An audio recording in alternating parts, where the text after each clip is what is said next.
किसी छोटे से गांव में रामू नाम का एक लड़का अपने माता पिता के साथ रहता था। रामू एक साधारण किसान था और उसके माता पिता भी खेती करते थे। वह एक ईमानदार और मेहनती लड़का था। गांव में उसकी अच्छाइयों के कारण सभी लोग उसे पसंद करते थे। रामू का एक छोटा भाई भी था, जिसका नाम मोहन था। मोहन उम्र में छोटा था, लेकिन दिल का बहुत अच्छा था। रामू के साथ साथ उसकी शादी भी हो चुकी थी और उसकी पत्नी का नाम सरिता था। सरिता बहुत ही समझदार, प्यारी और घरेलू थी। वह न केवल रामू के परिवार का ध्यान रखती थी, बल्कि वह गांव के बाकी लोगों से भी अच्छे संबंध बनाती थी। गांव में उसके सरल स्वभाव के कारण सभी लोग उसे बहुत आदर देते थे। सरिता और रामू की शादी को कुछ साल हो गए थे और वे दोनों खुशहाल जीवन जी रहे थे। कुछ समय बाद रामू का छोटा भाई मोहन भी अपनी पढ़ाई खत्म कर गांव वापस आ गया था। मोहन की उम्र उस समय 22 वर्ष थी और वह अपनी पढ़ाई के दौरान शहर में ही रहा था। अब वह घर लौटकर अपने बड़े भाई रामू और भाभी सरिता के साथ रहने आया था। मोहन का शहर में रहने का तरीका थोड़ा अलग था। उसे जल्दी से गांव की सादी जिंदगी में ढलने में परेशानी हो रही थी। वह अक्सर सरिता से कहता था, भाभी, यह गांव की जिंदगी बड़ी बोरिंग लगती है। शहर में हर दिन कुछ नया होता था। यहाँ तो बस खेत खलिहान और घर के काम होते हैं। सरिता हंसते हुए कहती, बच्चे, यही तो गांव की शांति है।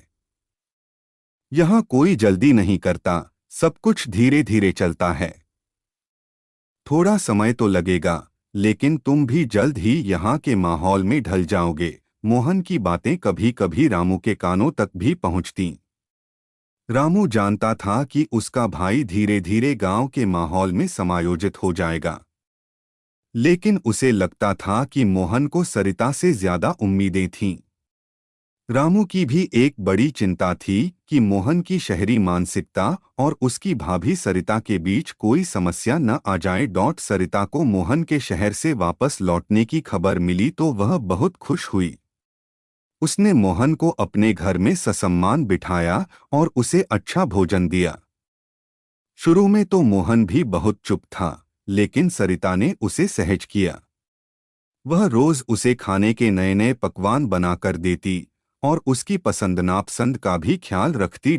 समय बीतने के साथ मोहन और सरिता के बीच अच्छा रिश्ता बन गया। मोहन अब सरिता को अपनी बड़ी बहन के रूप में मानने लगा था। सरिता भी मोहन को अपने छोटे भाई की तरह प्यार करती थी। वह अक्सर उसे अच्छे संस्कार और जीवन के महत्वपूर्ण पहलुओं के बारे में सलाह देती। सरिता को यह महसूस हुआ कि मोहन बहुत संवेदनशील और समझदार लड़का है, लेकिन वह शहर की चकाचौंध में खो चुका था। उसे अब यह महसूस हुआ कि मोहन को गांव की ठंडी हवाओं, खेतों में काम करने और रिश्तों की अहमियत सिखाना बहुत जरूरी था। कुछ महीने बाद गांव में एक बड़ा उत्सव हुआ। गांव के सारे लोग इसमें शामिल हुए और रामू और सरिता ने अपने छोटे भाई मोहन को उत्सव में हिस्सा लेने के लिए प्रेरित किया। मोहन पहले तो हिचकिचाया, लेकिन सरिता ने उसे बहुत प्यार से समझाया। वह उसे लेकर उत्सव स्थल पर गईं। उत्सव के दौरान मोहन को यह एहसास हुआ कि गांव में भी एक अलग प्रकार की खुशी होती है। लोग एक दूसरे के साथ मिलकर खुश रहते थे।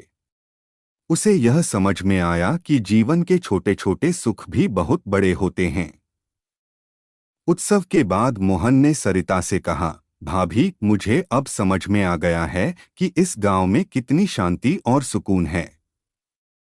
तुमने मुझे जो सिखाया वह मेरे लिए बहुत कीमती है। सरिता हंसते हुए बोली, तुम मेरी बातों को समझ गए, यही मेरी खुशी है। मोहन ने अपना सिर झुकाया और कहा, अब मैं समझ गया हूं कि जीवन में सुख की तलाश हमें बाहर नहीं, बल्कि हमारे अपने घरों और रिश्तों में मिलती है। रामू भी अपने छोटे भाई की बातें सुनकर खुश हुआ। वह जानता था कि मोहन अब समझदार हो चुका है। उसे यह गर्व था कि उसकी भाभी ने मोहन को बहुत अच्छे तरीके से समझाया और उसे गांव के सरल जीवन से जोड़ लिया। रामू ने सरिता की सराहना की और कहा, तुमने मोहन को बहुत अच्छे से संभाला भाभी। तुम्हारी समझदारी और प्यार ने उसे सच में बदल दिया। सरिता ने मुस्कुराते हुए कहा, यह तो हमारा परिवार है, हम एक दूसरे की मदद करते हैं। अगर हम एक दूसरे के साथ सच्चे दिल से रहें तो कोई भी मुश्किल हमें नहीं रोक सकती। कुछ महीनों बाद मोहन ने फैसला किया कि वह अब गांव में ही बस जाएगा और अपने भाई भाभी के साथ खेतों में काम करेगा। उसने शहर में अपने सभी रिश्तों और कामों को खत्म किया और गांव में रहने का निर्णय लिया। वह समझ चुका था कि उसके जीवन की असली खुशी यही है, जहां उसके परिवार वाले रहते हैं।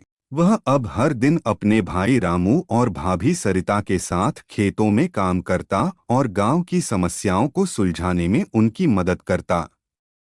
मोहन अब पहले जैसा शहरी नहीं रहा था, बल्कि उसने गांव की संस्कृति और रिश्तों का महत्व समझ लिया था। सरिता के साथ उसका रिश्ता पहले से भी ज्यादा गहरा हो गया था और वह हमेशा उसे अपनी बड़ी बहन मानता था।